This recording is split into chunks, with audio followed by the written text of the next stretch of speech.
Hola, ¿qué tal? Otra semana más con ustedes aquí en Radio Faro. Pero otra semana especial en este caso. Sí, como se habrán dado cuenta, claro, si no son ciegos. Estamos en... Bueno, y los que están oyendo en Spotify. Eso... hemos cambiado, Neri y Berto han cambiado el set de los podcasts. El set de los podcasts. Y aquí estamos, pues vamos con toda la ilusión del mundo. Sí, a ver qué tal. Todavía aquí colocando cositas. Colocándonos porque, vamos, estamos hasta que no nos adaptemos, como todo cambio, pero bien, hemos ganado... Hemos salido ganando. Maravilla, total, maravilla.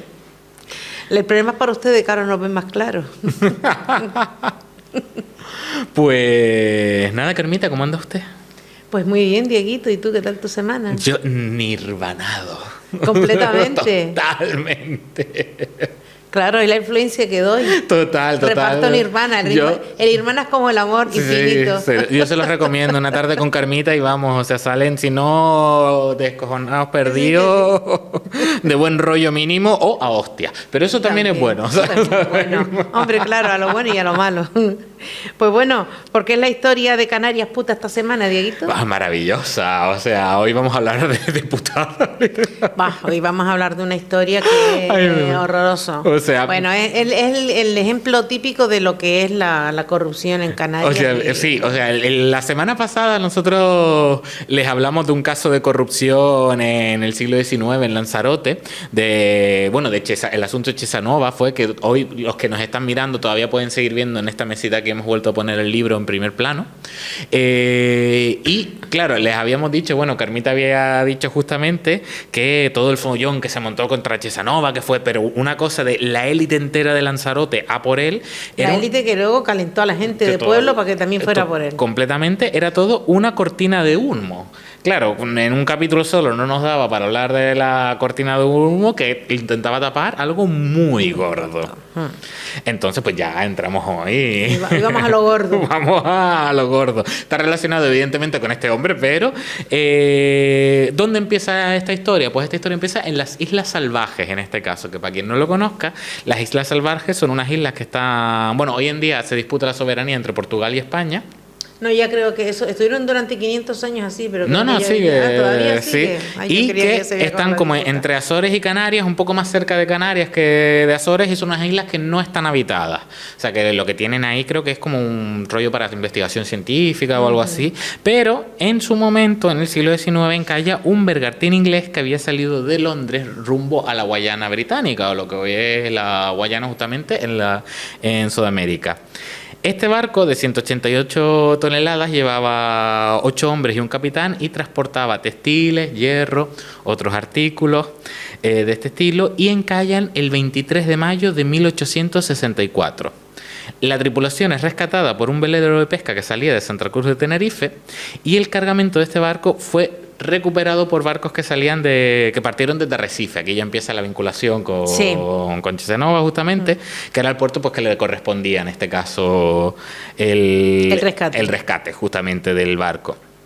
Esto fue un 23 de mayo de 1864, y el año que viene, el 16 de enero, el asesor de Marina del distrito de Lanzarote, un abogado que se llamaba Blas Coll y Carrillo, le exige al vicecónsul británico de Lanzarote, que era agente de la aseguradora Lloyd, a Juan Tomás Topham y Carter, quédense con este nombre, Topham, que le abone el rescate del cargamento y el almacenaje del mismo que estaba depositado en el puerto. O sea, lo que se encalló, lo que rescataron, tienes que pagarlo, le dice a este hombre. O sea, las labores de rescate más el depósito de la... la labor, de momento, la labor del rescate. Exacto. ¿Cuánto pedía? 10.771,20 reales de vellón, que ustedes dirán, pues vale, mucho o poco.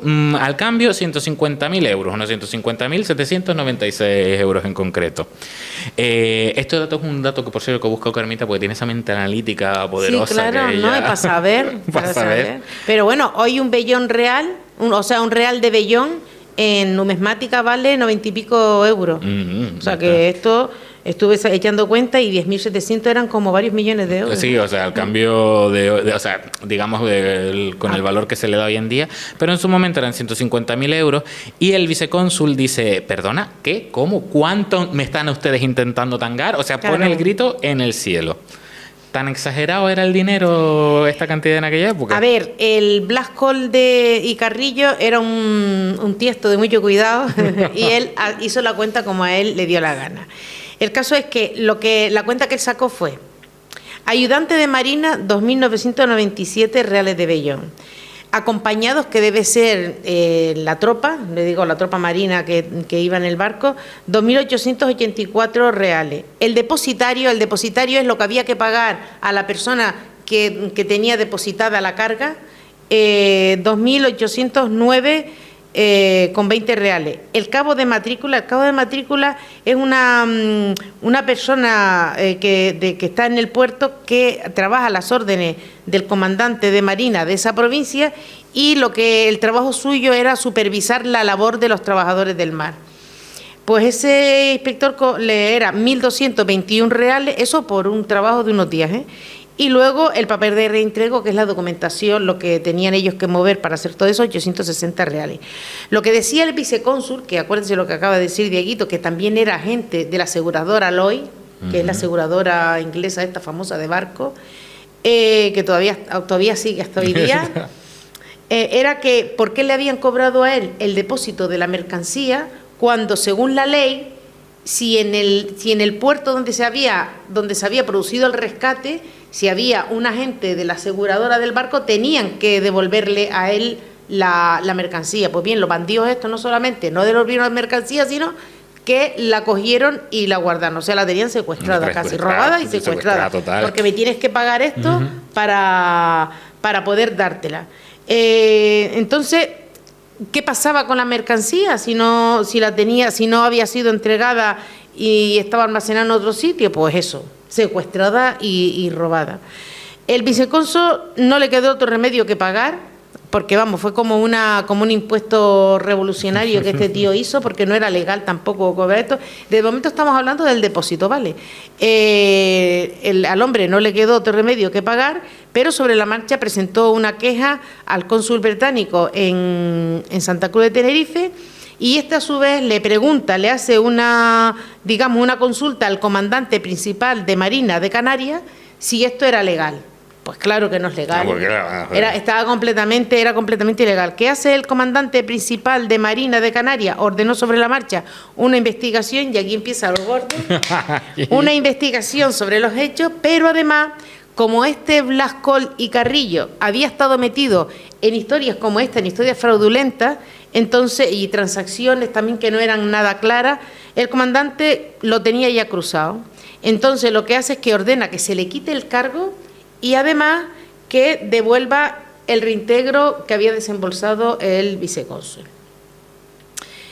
Colde, ¿qué hace? Pide una prórroga, porque es muy listo, dice: mire, deme un dinero para ello, porque claro, yo he recibido este dinero, lo he tenido que repartir entre el resto que estaba en el barco, y claro, yo no lo tengo todo, solamente puedo dar mi parte, pero los demás tienen que juntar también el dinero para que luego me lo den.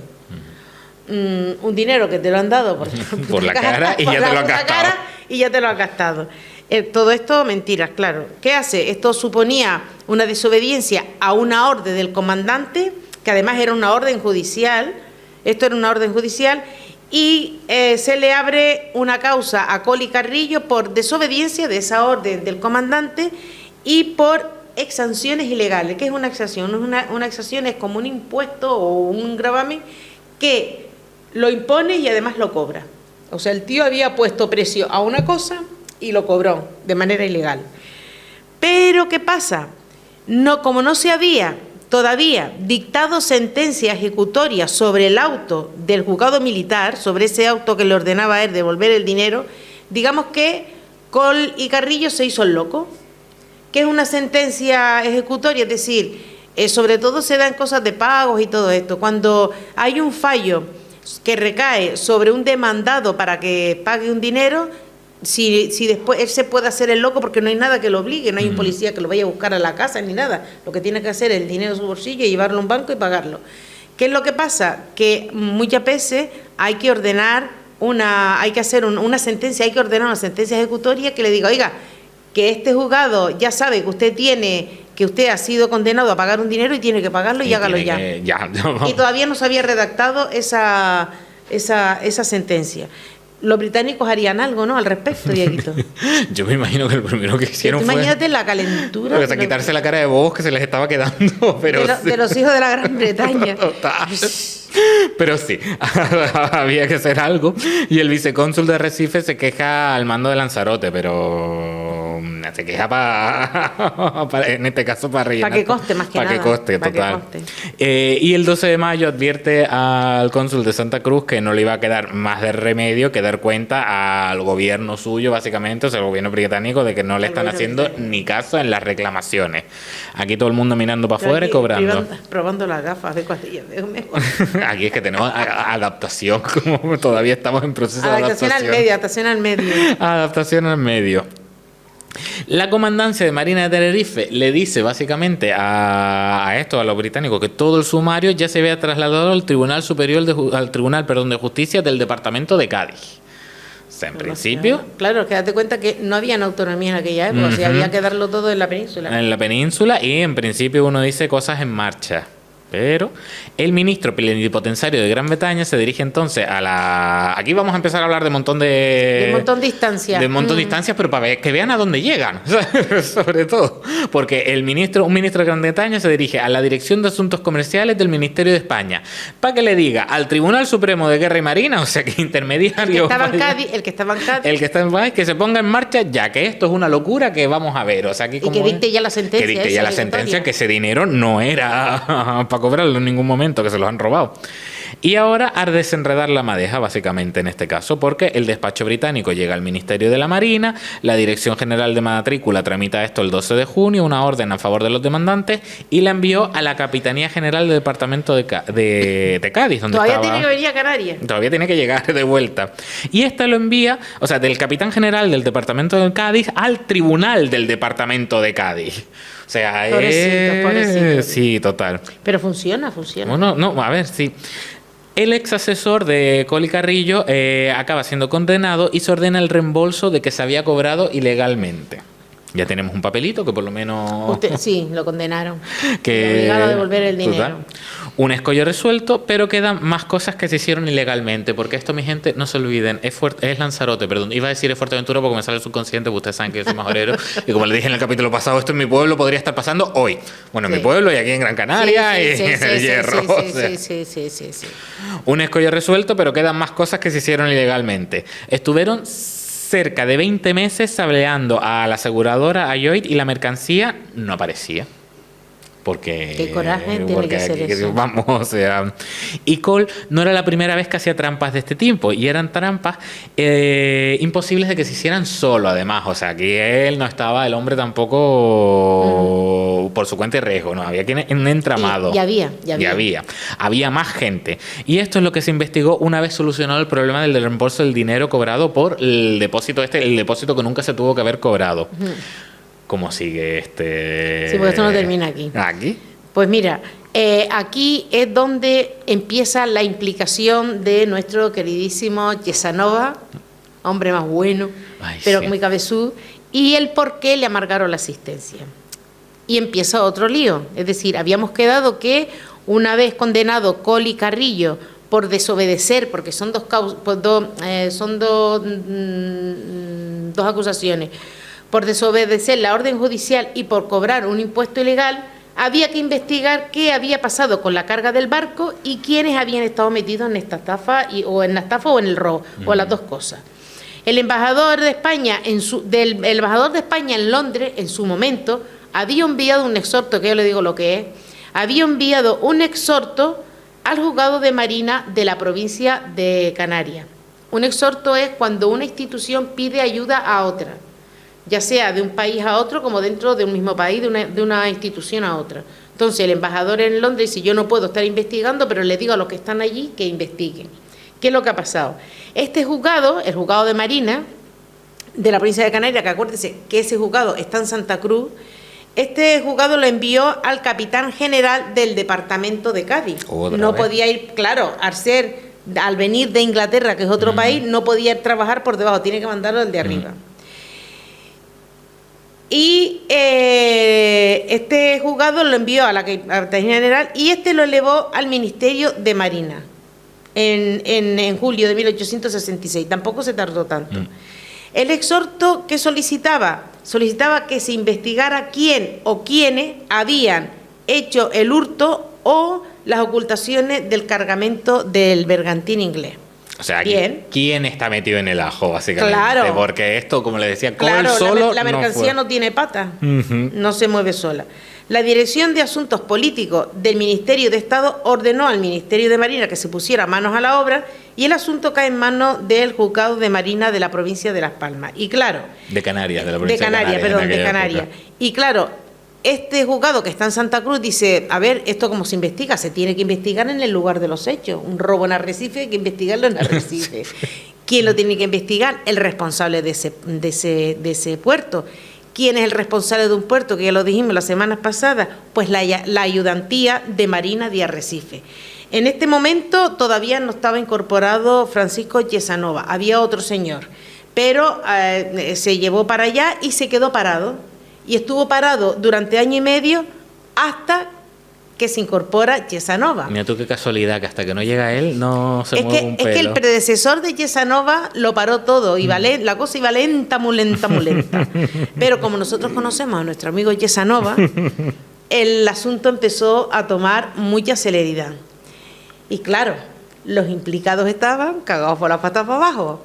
Porque, ¿qué pasó? Empezó la cosa a moverse mucho. Yesanova empezaron a conocer al hombre y vieron que estaba dispuesto a terminar el caso y además que este hombre era inaccesible a la corrupción y además era inmune a las presiones. Él no respondía a presiones y nada. ¿Cómo sería la vida de este hombre en Arrecife? Total. El puerto. El caso es que había que quitarse a Yesanova de medio. ¿Y qué hicieron? Nada, lo que dijimos la semana pasada. Le montaron lo que le montaron. El pifostio en el que... todo que ya lo contamos la semana pasada. Que, o para hacerles un resumencito rápido, recuerdan que en este momento había venido la gloriosa revolución, que fue que se echó a ser el segunda de España, que fue en septiembre, la noticia llegó aquí el 9 de octubre... El 9 de octubre y ese mismo día se habían juntado los más listos que dice, antes de que venga el pueblo aquí creyéndose que la revolución, nosotros vamos a manejar el cotarro. Que básicamente lo amarraron por arriba. Los mismos que estaban antes acabaron siendo los que estuvieron después de la gran revolución. Habían estado en el ayuntamiento de Arrecife la semana anterior, la noche anterior. La noche anterior. Entonces, nada, claro, a Yesanova, acuérdense en que en la primera sesión, el día 10 de octubre, por ahí entró un montón de gente pidiendo la cabeza de Yesanova, que lo sacaran, que lo destituyeran.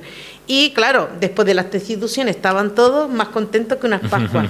Pero, ¿qué pasó? Que Yesanova, antes de dejar el puesto, cuando le dieron la notificación, escondió la documentación del sumario. Todo lo que él había investigado la escondió. Pues bueno, pues la misma noche en la que lo destituyeron, la noche del 10 de octubre, le montaron un motín popular, que no era popular, fue un motín que le montaron los otros, para asaltar su casa y quitarle la documentación. Lo que pasa es que Yesanova ahí defendió el fuerte y no se dejó, no dejó que nadie entrara a la casa, pero se la montaron. Y como ustedes recordarán, días más tarde, la comandancia de Marina de la provincia lo vuelve a restituir en su puesto y encima lo reforzó. Sí. Le dijeron que se hagan que se haga todo lo que tenga que hacerse para que este hombre esté en su puesto y se le den todas las ayudas judiciales y militares que él necesite. Dieguito, vaya historia la de este hombre. Vaya historia la de este hombre que además... desgraciadamente se le montó este amotinamiento porque claro, él fue contra todo el tema de corrupción en Lanzarote y claro, ¿qué ocurre? Que no solo fue contra la élite, que fue muchísimo en contra de la élite superior, sino también todo aquello que tenía la élite entramado para hacer ese caciquismo que volvía a la gente popular dependiente completamente de todo su entramado. Claro, que tenía montado un negocio del carajo. Claro, entonces, pues claro, por eso al ser él ahí un bloqueo importante, pues claro, se reviró la gente desgraciadamente, no porque la gente, todo el mundo fuera corrupto, sino porque claro, si los poderosos les decían o te mueves o dejas de comer, claro. Este es el malo, y soy yo el que te da, te facilita la vida. Aprovecharnos de las matrículas de reclutamiento. Total, sí. Vamos, eso, o sea, en la historia del capítulo pasado se lo ponen otra vez si lo quieren volver a escuchar, porque además todos los capítulos de la historia puta de Canarias son buenísimas. Se ve una maravilla. Está bien que lo digamos. Pero bueno, una vez restituido en su puesto, pues ¿qué hace este hombre? Pues Chesanova, como buen Chesanova que es, sigue, vamos, con las investigaciones, pero con más ganas. Ahí, o sea, yo tengo que abrir un pequeño paréntesis. Yo cada vez que estábamos hablando, investigando, leyendo un poco de él, yo me lo imagino como un Carmito, ¿sabes? En vez de Carmita, porque está... No creo yo. Tú en aquella época también lo hubieras liado parda. Porque soy una inconsciente. Pues una inconsciente, básicamente, porque no sabes que te van a acabar siendo un motín en tu casa, pero... No, es por inconsciencia. Hay muchas cosas que hago por inciencia, no. Es que y si por voy a pensar la cosa... inconsciente total. Te lo juro que no. Pero bueno, ¿qué decide hacer Chesanova con todo esto? Volverlo público. Este es el momento que se inicia la guerra que también... Ahora sí es verdad, como todo el mundo lo sabe. Total. Claro, lo que les habíamos comentado, que empieza con esa guerra de prensa en el capítulo pasado y todo esto. Pero bueno, ¿dónde estaba la mercancía del barco? No, todavía no empieza la guerra de la prensa. No, todavía no era. No, en primero lo hace el público, ¿verdad? Tienes razón. ¿Dónde estaba la mercancía? Porque claro, en este punto vamos a ver, que aquí hay que... Sí. Que los ingleses siguen esperando. En los almacenes de Guillermo Carlos Topham, que era propietario y comerciante de Arrecife. ¿Se acuerdan que les dijimos? Sí, pero no es el Topham del verdad, sí. Era él, sí. Es otro Topham, pero es inglés. Pero y apellido inglés. Que era propietario y comerciante de Arrecife, que fue vocal de la Junta Patriótica de Arrecife. O sea, esta que se montó... de aquella manera, sí. Que montaron ellos. Que se montó exactamente de aquella manera. Y luego fue primer teniente de alcalde provisional del Ayuntamiento de Arrecife. O sea, ya para quien que lo dijimos la semana pasada, que los mismos de la Junta... El que no estaba él, estaba el hijo, estaba el sobrino, estaba el cuñado. Teniente alcalde, el segundo al mando, básicamente, en el ayuntamiento. Este hombre era... Es que es una maravilla. O sea, este hombre era primo, sobrino político, cuñado de gente que estaba también en la Junta Patriótica. O sea, es que eran todos familiares. Van todos metidos ahí, claro. Y todos decentes. Y todo, claro, con razón estaban todos contra Chesanova. Total. Básicamente aquí lo que tenían contra Chesanova es que había ido en contra de uno de los suyos, o sea, uno de los intocables. Además, en este caso le estaba afectando a uno de los miembros de la Junta. Es que encima era uno de los suyos, pero es que era uno de los suyos, es decir, mi primo, mi tío, mi cuñado. Y la mercancía, pues claro, había que recuperarla, y para recuperarla había que ir a por no había... Sí, no había otra manera. No había otra forma.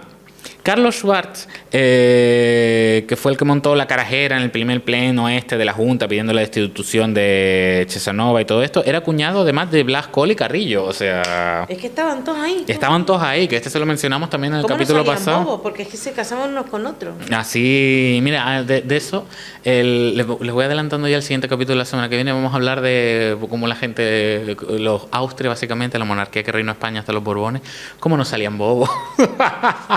Claro, por milagro. Por milagro. Pero ahora ya va a llegar el siguiente capítulo. Bueno, estamos hablando aquí de confabulaciones, horrores. Chesanova pasó de todo, básicamente, pero consigue enviar el sumario del caso Hammond el caso Hammond, el del barco, a la Comandancia Principal de Marina de Canarias.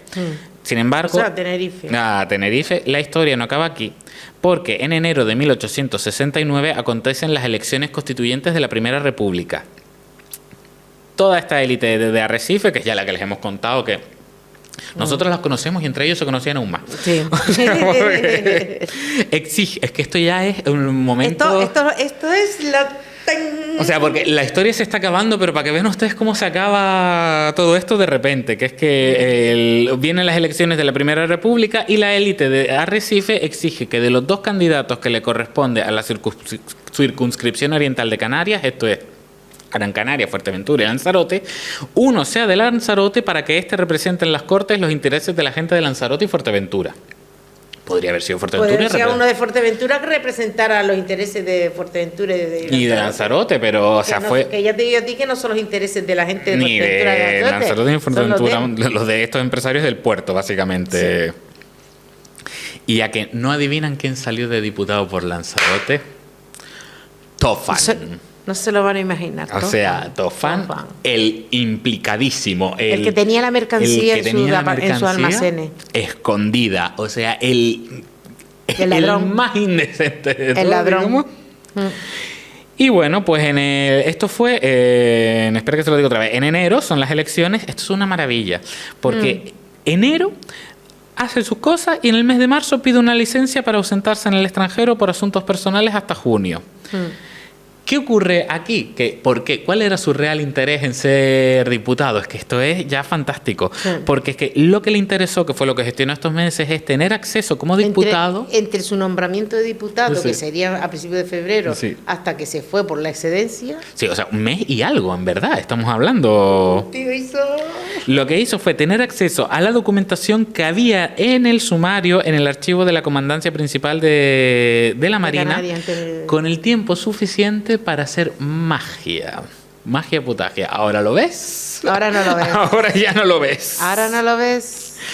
Y todo esto que se estaba investigando de quién ha robado ilegalmente todo esto, dónde está toda la mercancía, ¡pum!, misteriosamente se paraliza todo, queda inconcluso y se sobresella. Se sobreselló la causa. Se sobreselló la causa, pero así, de un día para otro. Todo esto gracias a ser diputado. Bueno, y a ser un y un entramado... Tramposo de mucho cuidado. ¿Y dónde estaba Yesanova, que defendió los intereses de la gente, los intereses del Estado y defendió la ley? ¿Dónde estaba Yesanova? Pudriéndose en Ceuta, ¿te acuerdas que lo mandaron al final? Primero estuvo en Tenerife y después lo mandaron para allá. Pues sí, señores, y hasta aquí llegamos. Hasta aquí llegamos. Y a mí, este caso, claro, o sea, yo... Con un mal sabor de boca. A ver, tú con un mal sabor de boca, pero a mí este salseo me da la vida, porque es como... Podría estar pasando hoy ahora en ese municipio y ese alcalde, esa alcaldesa que ustedes saben que todos tenemos en la cabeza 2, 3 nombres, básicamente, que siempre... Y 2 o 3 municipios, en cada isla. Pues sí, esa persona, todo esto... Sí. Y yo sé que tú que nos estás escuchando puedes ser Yesanova también, o sea, porque... Sí. Yo les queremos recordar que esto lo sacamos del libro El asunto de Yesanova, de Agustín Millares, Millares Carlos. Sí. No, de Millares Cantero. Que es el librito que para los que nos están mirando es el que está aquí, como les decía antes, en primer plano. Y nada, y hablando de corrupción por 3, porque en el capítulo pasado les hablamos como de corrupción de Ños, que fuerte, pero en este ya es pero que esto es más fuerte, esto es una cosa... Esto es maravilloso porque, bueno, que yo que sé, quizás esto te enseña que estas cosas pasan. Sí, pero da coraje que sigan pasando y que no haya manera que acaben con ello, porque además lo peor de todo es que se naturaliza. Se naturaliza, sí, Carlita. La gente lo primero que dice... Bueno, claro, es que son todos iguales. Mira, no vamos a decir nombre, pero yo creo que esto lo van a entender rápido, de cuando, por ejemplo, sales elegido para unas elecciones y de repente acabas siendo senadora y aforado para evitar que una causa siga para adelante. Son cosas que pasan hoy en día. El alcalde de Santa Cruz, ¿cómo se llamaba él? De que tenía un montón de causas en el ayuntamiento, pero es que esto es así, están saliendo en los periódicos. Esto sí, y va y lo hacen senado, se presenta al planeamiento, iba a decir. Pero bueno, mi al gente... Parlamento de Canarias y lo nombran senador. Ya era... ¿cómo se llama esto? Era... ¿Cómo se llama los políticos? Aforado. Era aforado, pero aforado no quiere decir que te libres de la... sino que es otro el tribunal que lo lleva y tarda más tiempo. Bueno, en fin. Nada, que si no, aquí nos quedamos hasta mañana. Muchas gracias a todos por escucharnos. A Berto y a Neri. Muchas gracias a Berto y a Neri, sí. Por dejarnos estrenarnos en nuestro nuevo espacio. Y por ponernos un salón. Sí, total. Solo le faltó el sillón. Y nada, y a ustedes esperemos que les haya gustado el capítulo, o si están, pues yo qué sé, si están intentando aprender cómo hacer desaparecer mercancías. La verdad es que no tenemos ni idea porque qué estrategia concreta usaron, ¿no? No sabemos cómo retener la nuestra. Eso, total. Cómo retener la de los demás. Pero bueno, que muchísimas gracias y recuerden darle comentario, me gusta y lo que les apetezca. Efectivamente, y hasta la semana que viene. Hasta la semana que viene.